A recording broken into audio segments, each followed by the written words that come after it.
Good Thursday afternoon to you, 4 o'clock time for Sports4CLE. Thanks for joining us. We'll talk some Browns and some Cavs. Off to a outstanding 6-1 start, a 6-game winning streak. A little later, Sam Amico from hoopswire.com will join us to talk Cavs.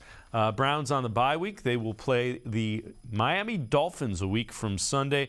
Andrew Berry talked about being 3-5 heading into the bye week, as well as just 5-10 over their last 15 games. Every team has talent, but we still do have to be more consistent. Whether it's being sound with our assignments, communication, things of that nature. Those things matter because the margins really are so small. Playing good situational football. And ultimately, it's not just about one phase. It is about playing complementary football, offense, defense, and and in the kicking game, because it really is a team sport. And leaning into those strengths and allowing those strengths to ultimately drive winning. That's ultimately what we have to do in the second half. What have you seen out of the defense the last couple of weeks that gives you hope for going forward? And where do you feel like you still need to kind of fix things on that side of the ball? Yeah, I think we've just played cleaner on that side of the ball. Whether it's mental assignments, communication. I think our tackling has improved over the past 2 weeks as well.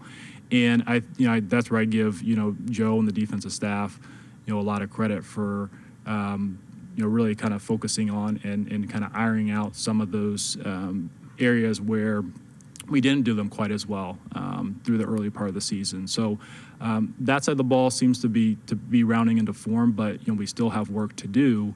And ultimately, the biggest thing again is consistency there. Again, Andrew Berry addressing the media about where the Browns sit at the bye week. Let's welcome in Quincy Carrier. Quincy, when you listen to that and when you look at it, there's some truth to what Andrew Berry is saying without question. The question is, what have they determined is their strength and their identity? And I'm guessing it should be running the football a whole lot. Yeah, it should be at least right now, right? Be oriented on there. It's just hard to have an identity on either side, well, especially on the offensive side of the ball, when it's like you don't want to really establish an identity for like 11 weeks and then reestablish another identity, right? Like, I think that's what the hesitation is. It's like the identity of this team and the strength of this team can completely change once the guy that you're paying the most money on the offense to play starts playing. So that's where I would be. And I still think the Browns' identity is definitely the ability to run the ball. Like right now, that's definitely their identity, and it's been that for the last couple of years. I mean, anybody from out of town that you talk to about when you play the Cleveland Browns, 2 words come up: stop the run with Nick Chubb, and then do something about Myles Garrett, which might be impossible the way he's been playing. I would agree with you wholeheartedly. All right, we're going to head to the voicemail of Truth and Reason. Hi, this is Rico. With the Browns being 3-5, I still like our chances to at least make it interesting for the rest of the season. I'm not going to jump to any conclusions right now because last season we also destroyed the Bengals, but it ended up doing nothing in regard to the rest of the season for us. I know it's cliche to say, but literally just take it 1 week at a time. In my opinion, the Dolphins game is really going to tell if we have turned the corner or not. That's all I got to say. Thank you, and go Browns. As always, appreciate all the voicemails. Quincy, I agree. The Dolphins game is one I view as winnable. It's a team that's built on speed offensively, and that doesn't seem to give the Browns as much trouble as an offense that is built on thumping them. Yeah, that's the Browns' biggest problem, right? The thumpers, right? The very efficient thumping teams. The inefficient, speedy finesse teams, they actually do a good job against them. And it'll be interesting to see what happens here. I would just like to point out, man, isn't it so much better when the Browns win to do everything that you have to do when it comes to covering this team? The voicemails are nicer. Everybody's having a better day. All of a sudden, we optimistic again. And it's funny, the caller brought up, hey, man, we beat the Bengals. Is this what Steeler fans are doing the entire time when Ben was the quarterback, whenever they would beat the Browns and have an impressive victory? We're like, well, Ben does that every year. Like, is that what was going down over there? Because you know what? Not going to lie. I understand why they enjoyed it so much. It does feel great. Yeah, the snacks even taste better. Go figure. It does. All right, let's take a look. Pro Football Focus, highest graded players and biggest surprises for each and every team for the Browns. Highest graded player, that's not a surprise. It's Myles Garrett, almost 93. Has been limited to 357 snaps, already racked up 41 pressures, 8 sacks. Highest graded edge rusher in the NFL, and that isn't changing anytime soon. Biggest surprise, Jacoby Brissett. And I got to agree with that. I think he's been really good. And the stat to know, Browns have forced 74 missed tackles in the run game, most in the NFL. They also lead the NFL in rushing first downs with 79. Of those 74 missed tackles, Nick Chubb has 51 of them. But back to Jacoby Brissett. That's what makes this so puzzling and frustrating. If you'd have told me Jacoby Brissett was going to play the way he has played, I would have probably told you the Browns are going to be 6-2, something like that, going into this bye week instead of 3-5. Well, that's because we all assumed that this defense would be a lot better than what it was, right? We were thinking, hey, the defense is going to have to hold it down, and then the offense is going to have to get what they can get with Chubb. But it's been the other way around where the defense, they're just going to have to get what they have to get. But the offense has been holding it down all year. Now we're starting to see, I think, with the last 2 weeks, what could be if both sides of the ball played kind of at a similar level. We'll see if that holds for the rest of the year. But, yeah, I mean, it's unfortunate that the defense was a letdown and had another slow start. And that goes into the evaluation with Joe Woods at the end of the day. No matter how much this defense turns around, the fact that it has to turn around every year is a problem because it costs you legitimate games. We should be at 5 or 6 wins. We shouldn't even be worried about if we have enough wins with Deshaun comes back. We should be talking about how many more we could rack up. But unfortunately, the defense did not step up till late in this year. Yeah, and again, they gotta keep doing what they did the last 2 games for the next 3 until Deshaun Watson comes back. Andrew Berry also talked about the identity of the Browns offense, what it'll look like when Deshaun Watson comes back as quarterback. Like, our focus is really on the present week and making sure that we can maximize the opportunities for the upcoming opponent. So it's pretty easy to keep the blinders on there. That being said, we spent a lot of time, as Kevin calls, in the lab in the spring and throughout training camp, understanding that every offense has to be designed around the starting quarterback's strengths. And I think everybody realizes that that can look a little bit different than when Deshaun eventually takes snaps under center. But that being said, the core package of the offense will be consistent. That's not to say that there may not be modifications based on his skill set, but I don't think that transition will be quite as challenging as maybe some are anticipating. Oh, it's easier to win when you have talented players, especially at the quarterback. That's what Andrew Berry is saying, is that there'll be a transition, but those are the transitions teams like. Yeah, and I think he's also speaking on that rust factor, right? And I think this has been one of the most overused talking points I think that's out there. Yeah, is he going to look like amazing right off the bat? I don't think that's going to be the case. He's probably going to have a rough couple of first 2 drives like he did in the preseason. People are going to panic, and then he'll have a good 3rd drive and then be like, okay. You know what I mean? The rust thing to me has been a bit overblown because it's like most people experience being rusty at something, and if you've ever been rusty or haven't done something in a while, it really don't take that much for you to get back into it. Like, okay, this is what the energy and the rhythm feels like of doing this, and then get back into doing it at the level that you used to. But yeah, that's been a talking point here. But yeah, Deshaun has a lot surrounding him, and again, just think about being a defensive coordinator and deciding what do you want to do with Deshaun Watson and Amari Cooper and David Njoku and Donovan Peoples-Jones, who's on his way to a 1,000-yard season on one side of the attack, and then Nick Chubb on the other. Oh, by the way, Kareem Hunt's still here. You know what I mean? Like imagine that for the defensive coordinator. That's a bigger problem when it comes to football issues for who's going to be dealing with them than Deshaun Watson's rust, I would think. And by the way, that line is like the second best line in the NFL, according to Pro Football Focus. So you got that too. Right? Quincy Carrier and I are going to step aside, take a quick time out. Other side of the break, we'll head back to the voicemail of Truth and Reason and 6 Browns you should be excited about. Sports4CLE will be right back.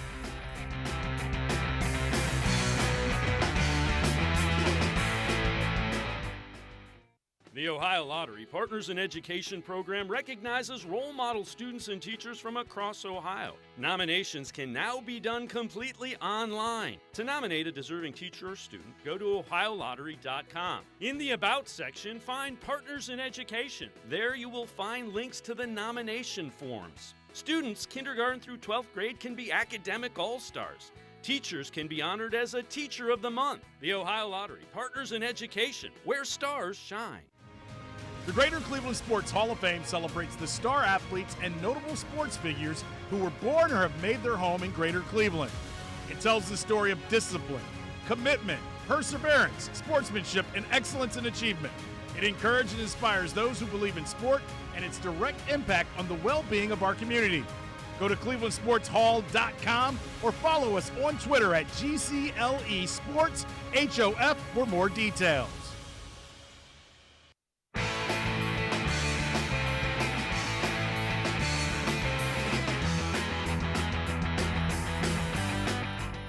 We continue talking Browns with Quincy Carrier.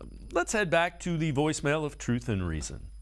I was just thinking about the Browns defense, and I really want to finally tip my hat off to Joe. Joe, if you continue this route with the defense, you got to play tough, move your guys around, switch them around. Whatever their strengths are, stick with their strengths, obviously. So we got everything clicking together. Now we just got to work on special teams and kicking and things of that nature. So I just want to put that out there as well. I think the Browns can pull this off. We could definitely get a shot to go for the division. Just focus on the division and just keep going, guys. And hopefully the Cavs are doing well. And that's all I got to say. But thank you very much. I love your show. Bye. As always, appreciate all the voicemails. Quincy, the special teams is really a head scratcher. It almost seems like they play not to allow a big play on special teams and never trying to make one. Everything is safe. I can't remember the last time they have had a big return that even remotely flips the field or does something like that on special teams. My issue with the special teams is that they live in this in-between world to me, right? Where it's like, okay, we're not trying to make a play on special teams. Cool. We've given up on that when Jakeem Grant went out early in the year. Why are we returning all these kicks to the 20-yard line then? You know what I mean? Like, we keep costing ourselves field position. Some of the decisions that are made, that are coached, I just don't agree with when it comes to punt returns, because it seems like every single person they have back there that makes the same wrong decision. And then, like, what happened to Chester Rogers? Like, he was supposed to be back there, be the guy. Now it's Donovan Peoples-Jones. It's a mess. It's a mess. Special teams is an absolute mess. Fortunately enough for them, if you have a good enough kicker and a good enough punter, nobody really cares what the rest of the special teams does, as long as those two things have not gone by the wayside. And fortunately for Mike Prefer, I think he has a good enough punter and kicker to where people aren't going to be extremely furious at him, unless he starts giving up more onside kicks. Because still, I'm never going to feel confident about an onside kick one way or the other with Mike Prefer back there. I would agree. So, Quincy, I know on your show you dealt with the 6 Browns that we should be excited about. Let's start with the center, Ethan Posick. What do you like about him? We've talked about him earlier in this week and actually last week too. That's a guy that they probably need to start talking about trying to re-sign. That's a big question, right? That's the question with Ethan. He's a top 5 center right now. If you look at like a lot of different metrics, he's been up there. But the question you have to ask yourself is, one, do you think Nick Harris would be in the same position if he were in this same spot? And the reason I say that is because Joe Bitonio is one of the best guards in football. Wyatt Teller's been one of the best guards in football, and he's been able to maintain this level of play. But Yodi Freeholt has been out there, and he's still been really good, right? Like, do you have to ask yourself, is he legit a top 5 center, and do we just need to pay him because we found a top 5 center similar to Wyatt Teller? Or do we think it's more the position of why he's being successful, that we just have such a great spot for a guy like that? Yeah. That's going to be a question for him. He's really good, though. Either way, he's going to be a good center. It's just a question of, did you turn a good center into a great one because you have him in a great position? And do you think Nick Harris is a good center that you can turn into a great one? Similarly, that'd be something going forward. I would agree. agree. Taki's another guy. Oh, my bad. No, go. Sione Taki's another guy that I was thinking about. Where it's like, okay, now that you see he can play a little bit of Mike linebacker, he has some versatility out there, because the big knock on Taki was he's only a run-stuffing linebacker, right? He can only stop the run. He's been pretty good in all phases for this team, right? And he's probably been the most consistent linebacker out of everybody. And the question is going to be next year, hey, do you give him a contract? Do you extend him? Do you also bring back A-Walk? What do you do with that rotation? A lot of questions to be asked there. Do you just bring back Taki, let A-Walk walk? What do you do there? That's going to be important. Donovan Peoples-Jones is somebody who has made the step that we thought he was going to make last year, he made this year. And ironically enough, it's with Jacoby Brissett. We have not seen him with Deshaun Watson yet, right? Like somebody who can really fit his route style, which is anticipatory, give him a chance to make a play on the ball. He's doing this with Jacoby Brissett. He's on pace for 1,000 yards. He has been a perfect complement to Amari Cooper, and it's amazing the difference a year makes, Dave, because a year ago I had no confidence in this wide receiving and this passing attack, because it just didn't seem like they can get anything done, even when like they were down to the third string corners, right? Some teams were. Now it's at the point to where I was kind of looking at the Browns when they were running those like 2-yard runs in the third quarter, and I was like, they got nobody on Amari Cooper you feel like can cover him. I wouldn't mind if you just threw it to Coop. You know what I mean? Because he's probably going to get open. And what happened? He definitely got open. 141 yards or something like that last week. So now you have confidence at wide receiving core because of those two. They'll probably look to add another body in the offseason. But those two have been good enough to where you can get things done. And like Martin Emerson, I can't say enough about Martin Emerson. Like, he's not just good for a third-round pick. He's good for a rookie cornerback. Like, I would say Sauce is still number one out of everybody in that class. But you can make an argument that Martin Emerson might be the second best corner in that draft, above Derek Stingley, because he is so good at what he's asked to do. And that's asked to cover some of these bigger targets, these tight ends, these wide receivers. It used to be a trope that the Browns didn't know how to cover tight ends, right? It's something I still hear today, but that's so false. Because were you aware, Dave, that Mark Andrews had no stats versus the Cleveland Browns when they played last time? Also, did you hear Hayden Hurst's name at all Monday night? I don't remember hearing Hayden Hurst's name at all. Right, the difference is exponentially like great that Martin Emerson has brought here. He's been in there in place of Denzel Ward, and we haven't really done our usual complaining about Denzel Ward being injured, just because, hey, we got Martin. Martin's fine out there. Like, we're not really that worried about it.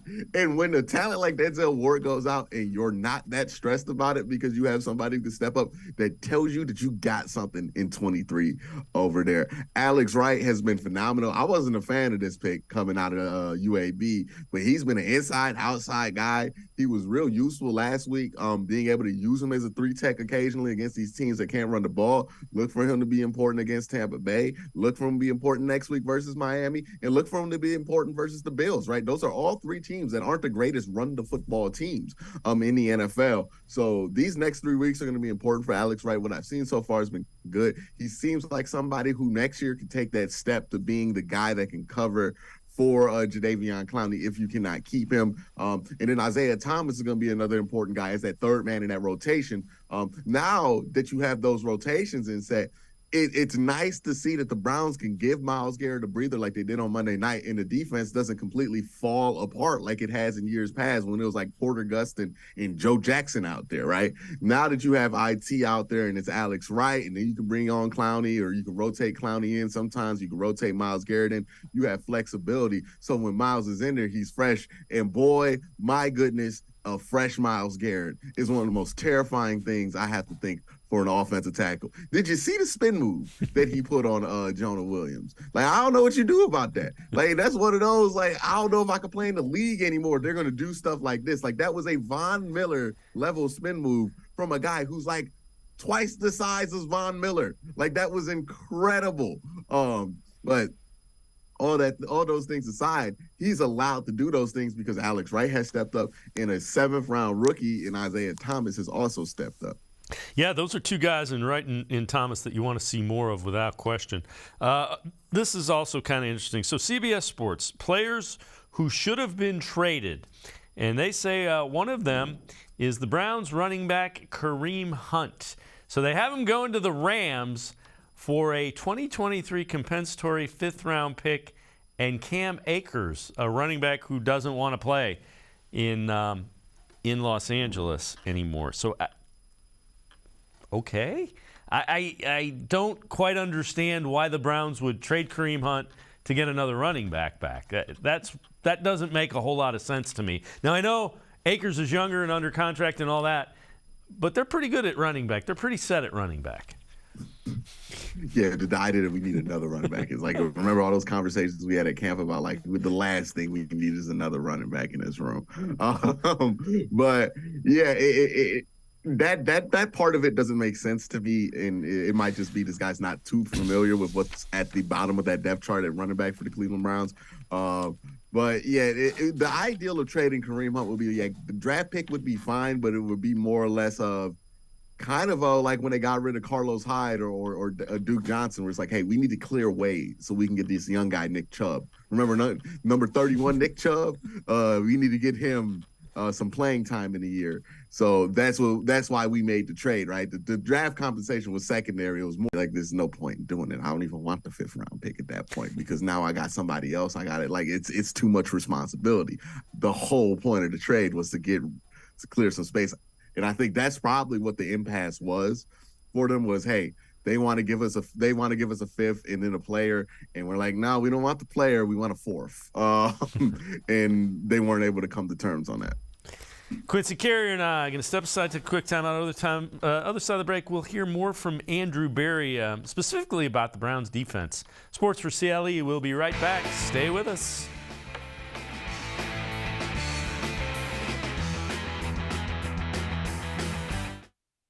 Come back to go forward. Back to learning new things.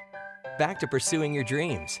Tri-C has flexible learning options to fit your life. And every year, more than 1,000 local companies provide Tri-C students with real-world learning.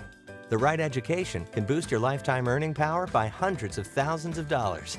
Start now with a college education you can afford. Tri-C, where futures begin.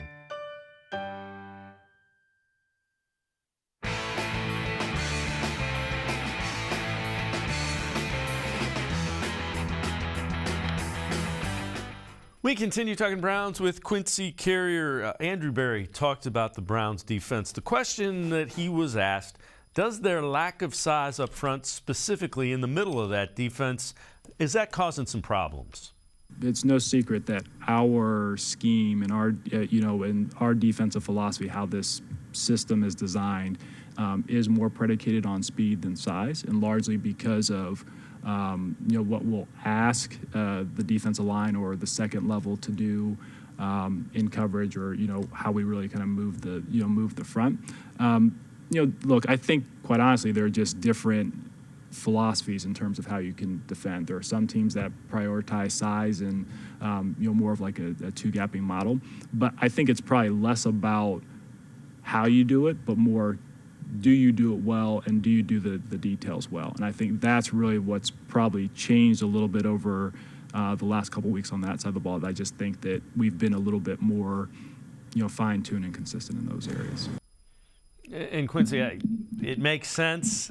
It's still, we've talked about the defensive tackles and teams that can run the ball and line up and knock you off the line of scrimmage still concern you if you're a Browns fan looking at that defense.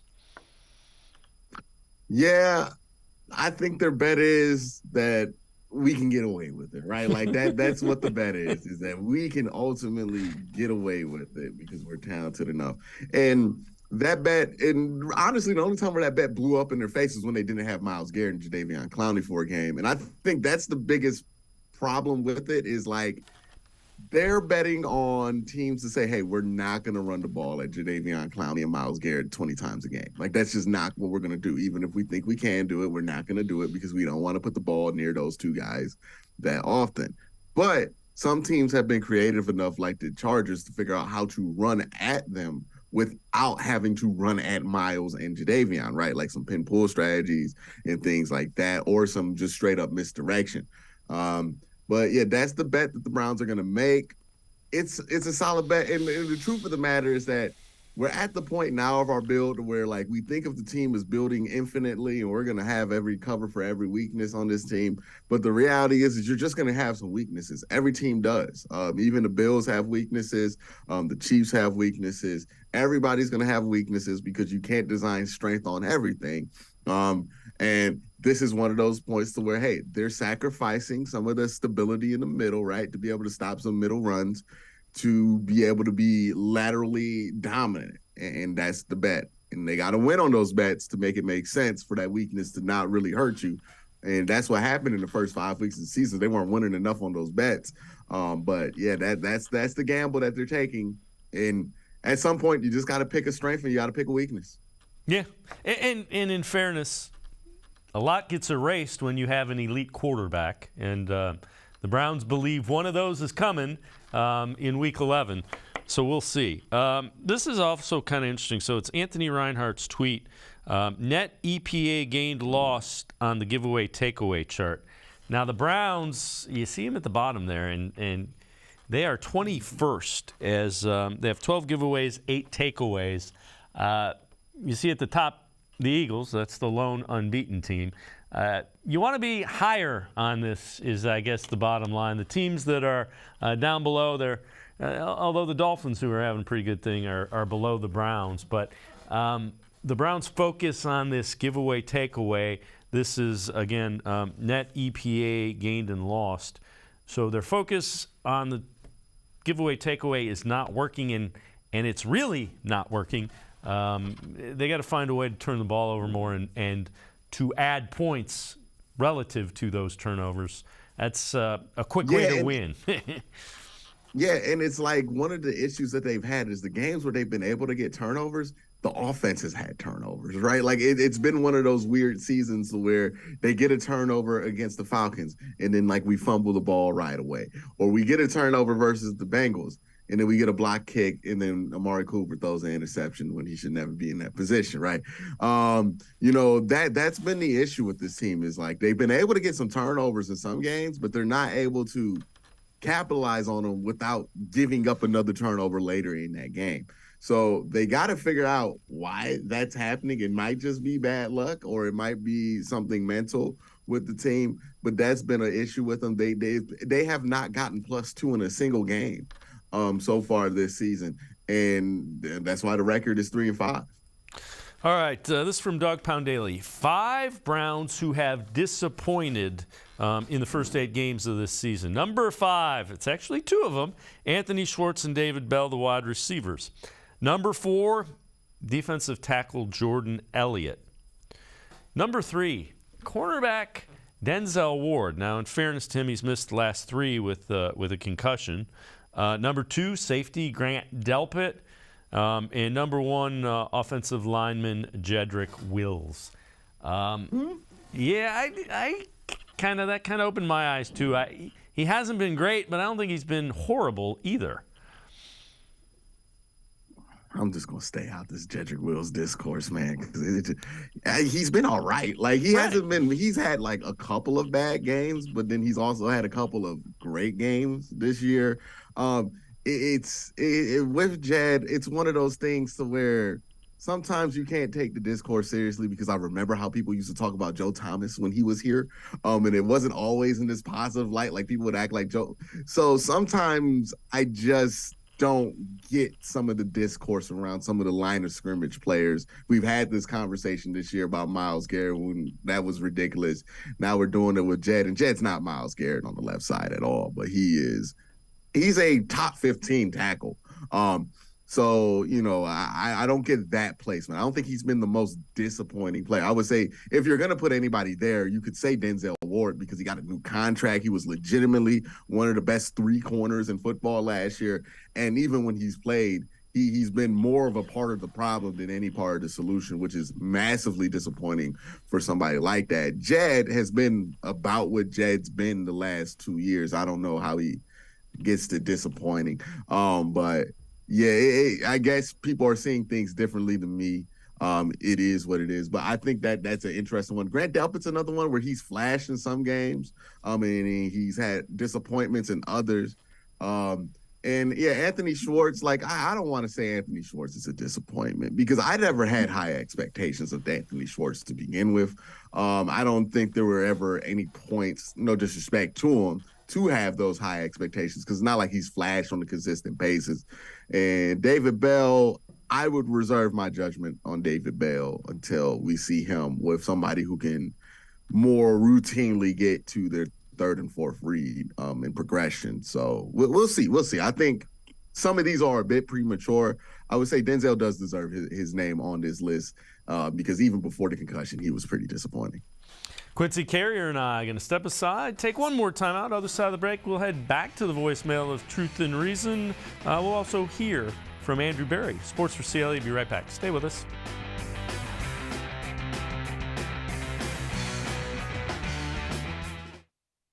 Come back to go forward. Back to learning new things. Back to pursuing your dreams. Tri-C has flexible learning options to fit your life. And every year, more than 1,000 local companies provide Tri-C students with real-world learning.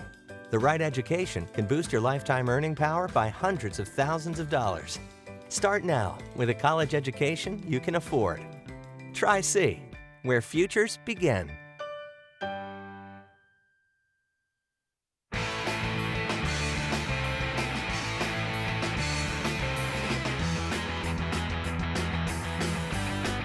We continue talking Browns with Quincy Carrier. Let's take a listen as Andrew Berry confirms Deshaun Watson will in fact be the starter when he is eligible to be the starter against the Texans. He also talked about how they're going to get him ready to play against Houston. We spent a lot of time with with Deshaun in the spring in camp and banked a lot of good reps during the time. And that being said, I don't think that our approach isn't to really any quarterback, but certainly with the time that Deshaun has had off, to expect him to shoulder everything. That's not necessarily how the team is designed or put together. And I don't know that would be a fair ask for any quarterback. But look, we'll in a couple weeks we'll be in that world where we're getting him ready to play, and we'll handle it appropriately. Quincy, those are the type of problems that Kevin Stefanski can't wait. How are we going to get Deshaun Watson ready to play? Yeah, I mean, I'm so shocked that he's going to start against the Texans, man. Like, I had no a way to break the news, but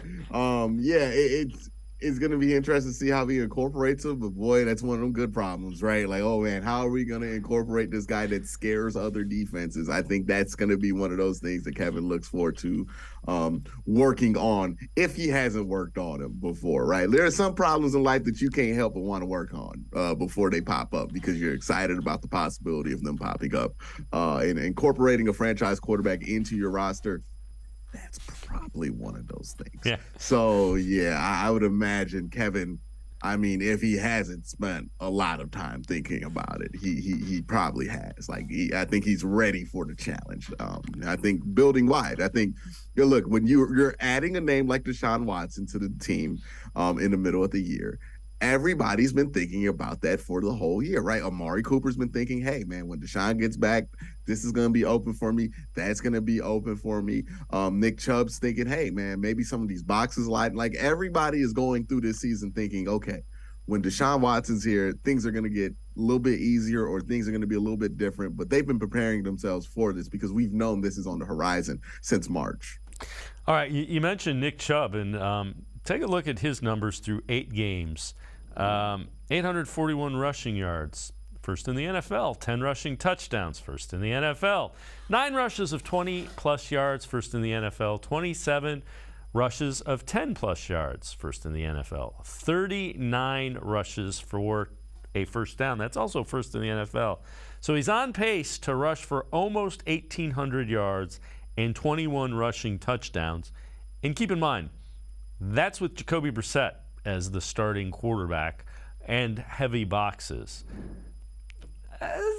That's kind of, those are, I mean, if they decide to run him a few more times a game, he could push 2,000.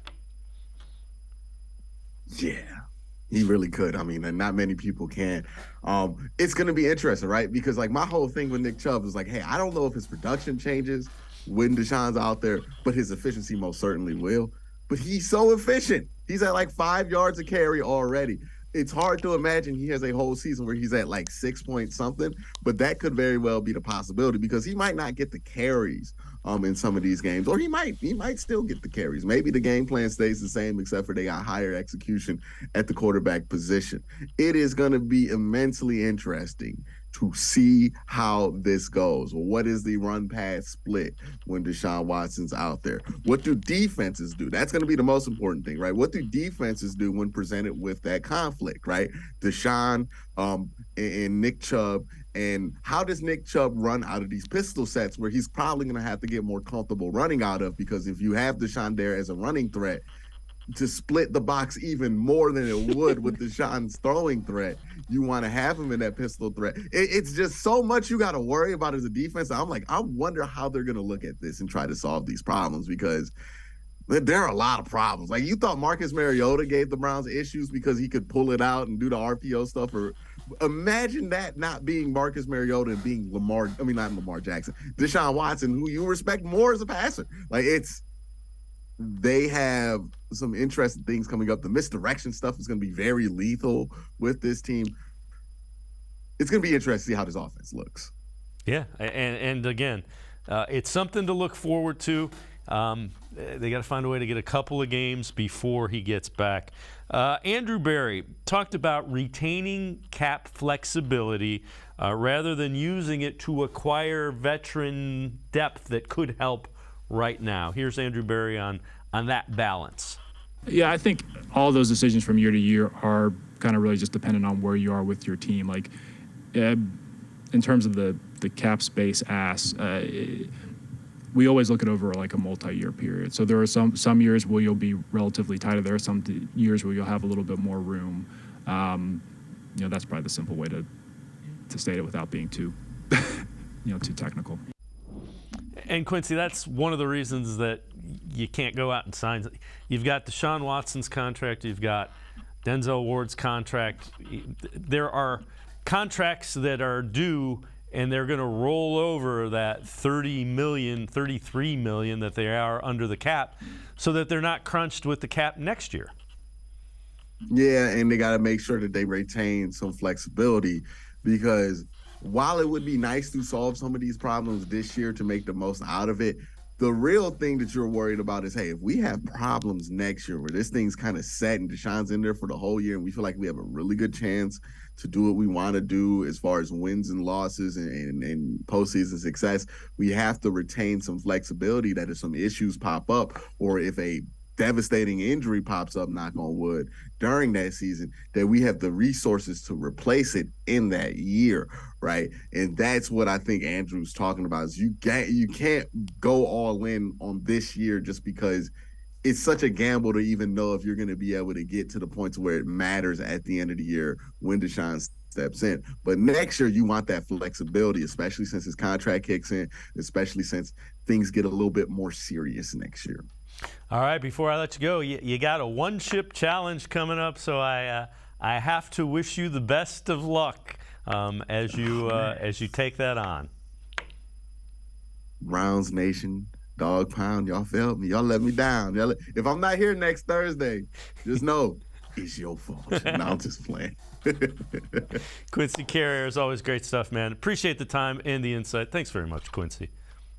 No problem, Dave. Thanks for having me on. All right, Quincy Carrier, make sure to check out his show. Search it on YouTube.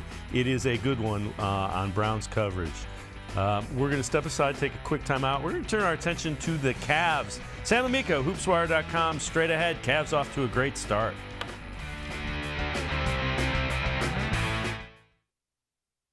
Come back to go forward. Back to learning new things. Back to pursuing your dreams. Tri-C has flexible learning options to fit your life. And every year, more than 1,000 local companies provide Tri-C students with real-world learning. The right education can boost your lifetime earning power by hundreds of thousands of dollars. Start now with a college education you can afford. Tri-C, where futures begin. Maybe cliche, but there's no I in team. The only identity that matters is we. The collective effort to love thy neighbor is needed now more than ever. The responsibility behind pronouns such as I, me, and mine impact we, us, and ours. So understand that you make all the difference in the team. He, him, her, or she can't disturb our peace, since we control our destiny as student athletes. This is the power of pronouns. The Ohio Lottery Partners in Education program recognizes role model students and teachers from across Ohio. Nominations can now be done completely online. To nominate a deserving teacher or student, go to ohiolottery.com. In the About section, find Partners in Education. There you will find links to the nomination forms. Students kindergarten through 12th grade can be academic all-stars. Teachers can be honored as a Teacher of the Month. The Ohio Lottery Partners in Education, where stars shine.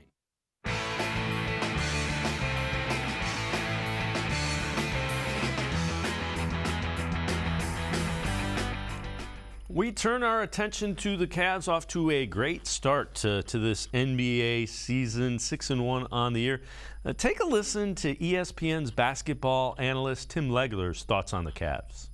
But a little earlier, as you and I are watching games upstairs, as we do, you said the Cleveland Cavaliers are my favorite team to watch play. Because why? Their parts perfectly complement each other. You know, most teams either have guards you want to watch or some bigs. They've got a little bit of everything, and they went out and added this dynamic player in Donovan Mitchell to come into this perfect setting with other guard talent, bigs that fill roles that impact the game. I just think they're fun to watch. They got great chemistry, and they can beat a number of different ways. And let's welcome in Sam Amico from hoopswire.com. Sam, a basketball guy talking, watching the Cavs, and you can appreciate that. What about the start they're off to? We had talked last time you were on, was a little bit of a measuring stick. You had Celtics, Knicks, Celtics. They win all three of them. Yeah, and two of them in overtime, which was really, probably the most exciting game of the regular season, that second one that took place in Cleveland. So, look, I think they're probably off to a better start than a lot of people expected. I think that, we haven't seen a lot of Darius Garland, so you may have thought after that injury, maybe they're going to struggle a little bit, but they just have been dynamite all the way around. And it's funny, I heard Sam Mitchell, former NBA player and former NBA coach Sam Mitchell on NBA TV, and he said, I don't even know that they're playing their best basketball yet. And here they are, 6-1, have won 6 in a row. And just like Tim Legler said, it's really because they have such a nice mix of the roster when it comes to having not only really talented guards, but very promising and productive big men, and a nice mix of youth and vets. It's really come together, and really in JB Bickerstaff, the perfect voice for this group. You mentioned Garland, so he comes back, 29 points, 12 assists, and I mean, it's a guy that had a cut on his eye, and I mean, he looked like he didn't miss a beat. Yeah, he didn't, and the eye didn't look like it was healed either. It probably played on one and a half good eyes. But yeah, he truly, and he said after the game, I didn't really think about it much. And then when that first shot went down and I saw the ball go through the basket, I didn't think about my eye at all.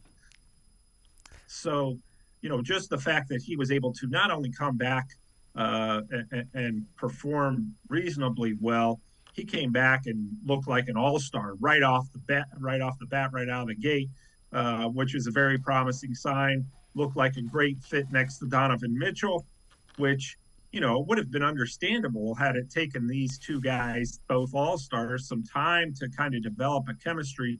That was never in question against the Celtics. And, just the way Garland manages the game as well, not just scoring, but he also had 12 assists. Just the way he manages the game and keeps everybody involved and keeps the ball moving really is a great sign of things to come.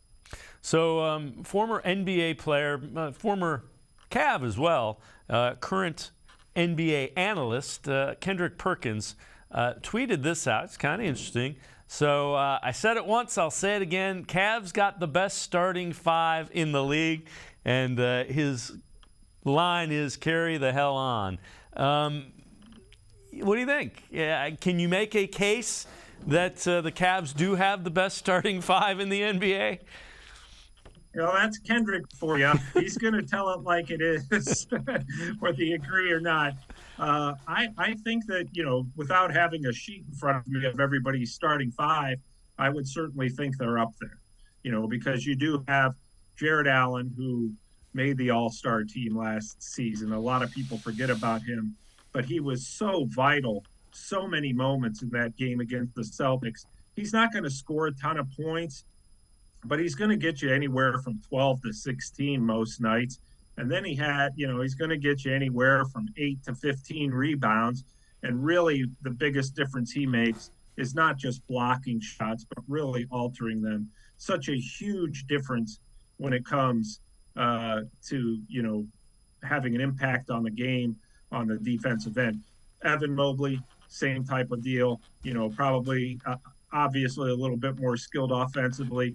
And then you throw in Karis LeVert, who we know is capable of 40-point outbursts from time to time. And then you have two all-star guards who are the heartbeat of your team.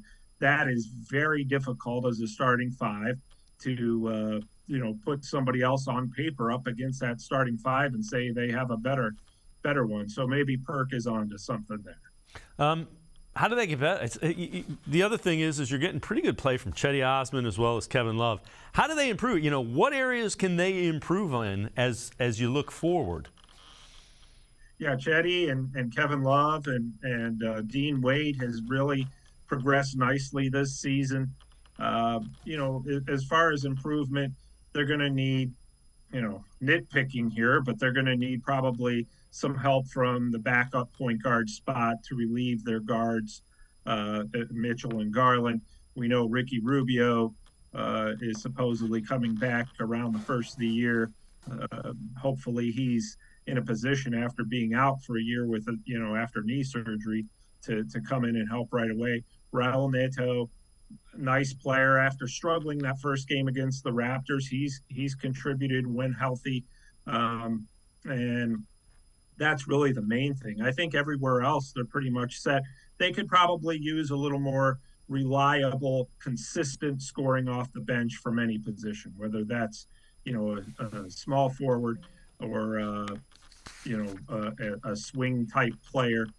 They could probably use that, but it's nothing urgent. I mean, Cedi, aside from the last couple games, has been providing that lift. And when he hasn't, Kevin Love has. And when he hasn't, Dean Wade has. So they've been pretty well-rounded so far. Could probably use one more reliable scorer, but it's nothing urgent at this point. No, and again, you kind of go through the list, and if this guy isn't, if it's not on for him tonight, you can go to him, you can go to him. They have options, which is always a good thing when you're looking for scoring.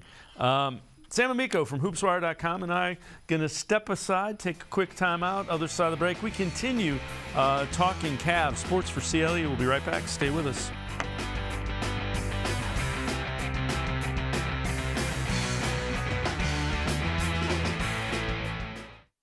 Come back to go forward. Back to learning new things. Back to pursuing your dreams. Tri-C has flexible learning options to fit your life. And every year, more than 1,000 local companies provide Tri-C students with real-world learning. The right education can boost your lifetime earning power by hundreds of thousands of dollars. Start now with a college education you can afford. Tri-C, where futures begin.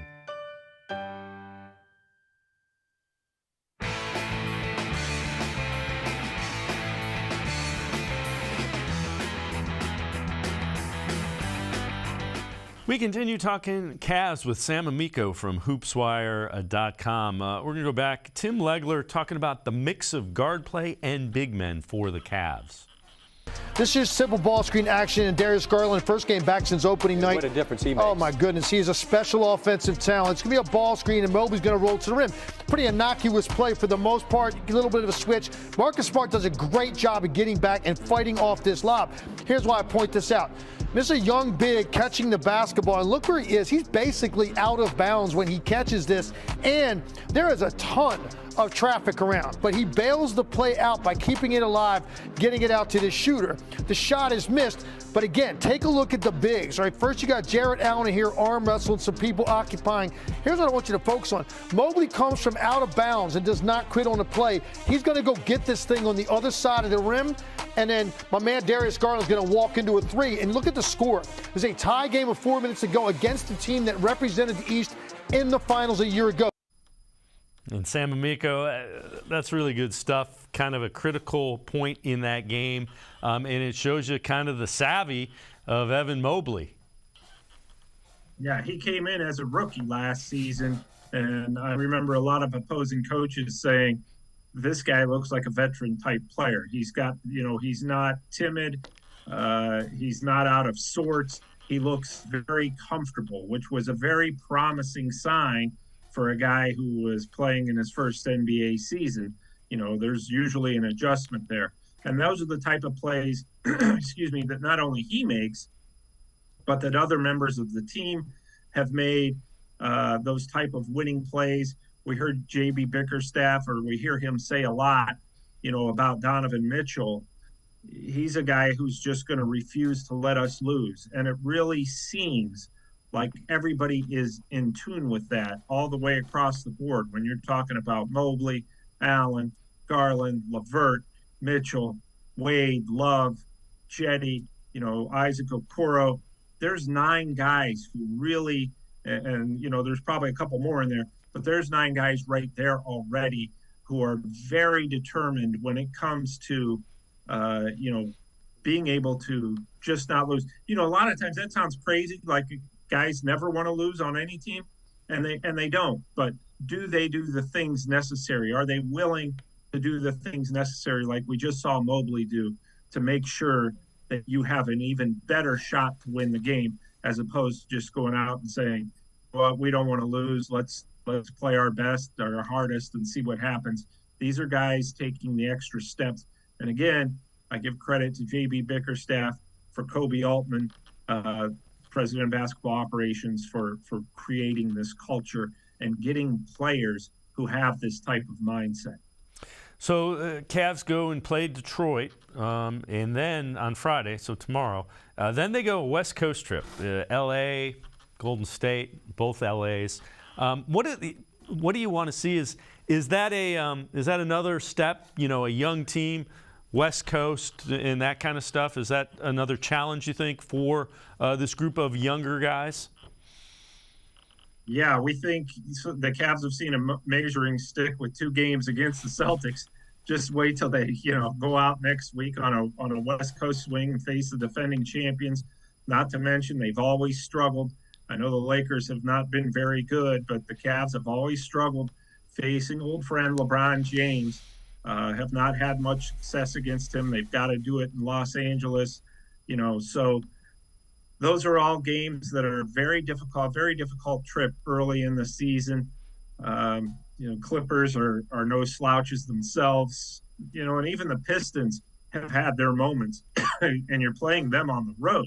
So, this is an opportunity to go out, find out what you're made of a little bit more. You don't have to win all these games, but, theoretically you want to give a really good showing and, not get blown out or not have an off night. Everybody's going to have an off night in an 82-game season. But when you're playing the best of the best, you really need to minimize that just for confidence building purposes and, as well as kind of learning. And you always hear coaches say, we can learn in losses, but why not learn with a win? And, that's really what they're going to be trying to do out there.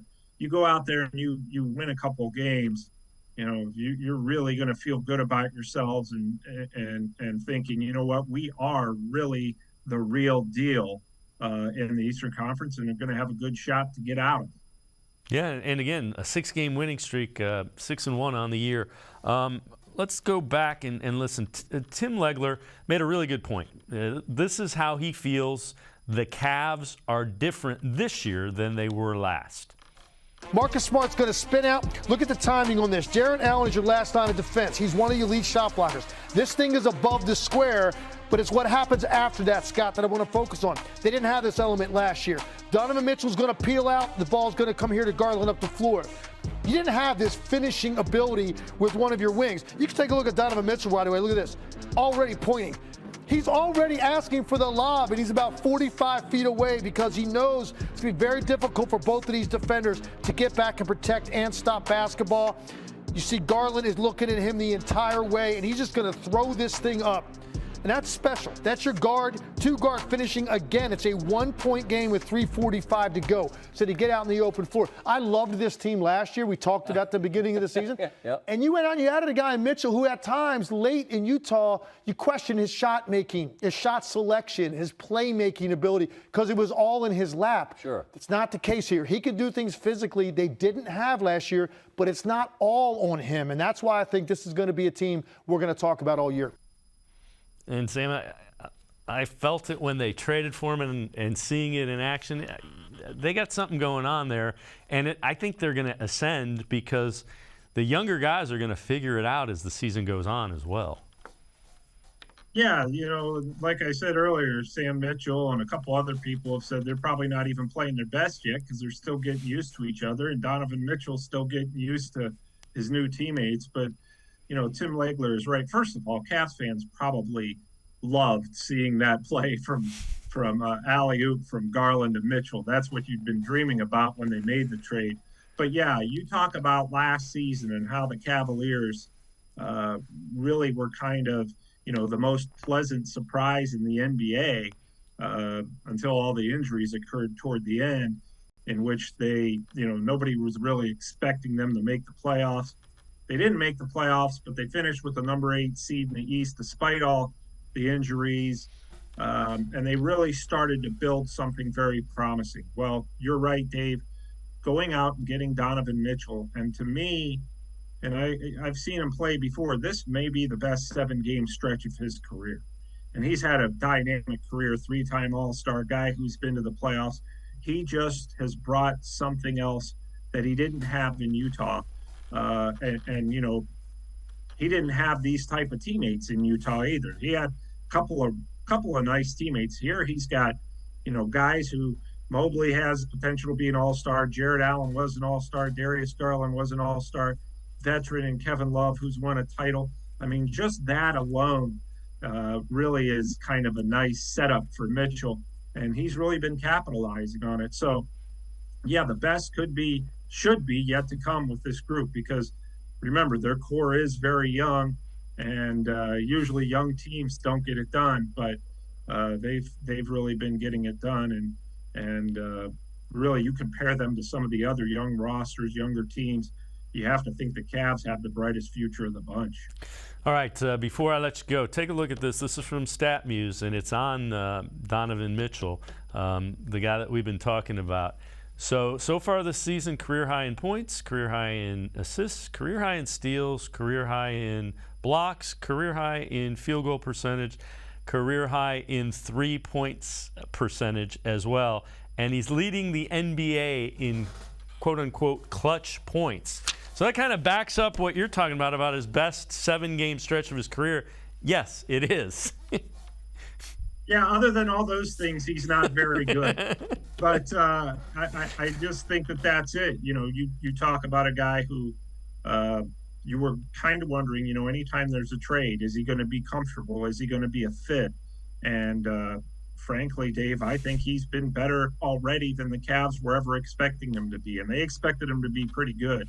But just the difference he's made is going to be something to make this team not only worth watching all year, but also a team that's going to contend for sure in the East. Yeah, it's just starting, and it's been a lot of fun. Sam Amico, is always great stuff. Thanks so much for the time and the insight. Appreciate it, Sam. All right, thanks for having me, Dave.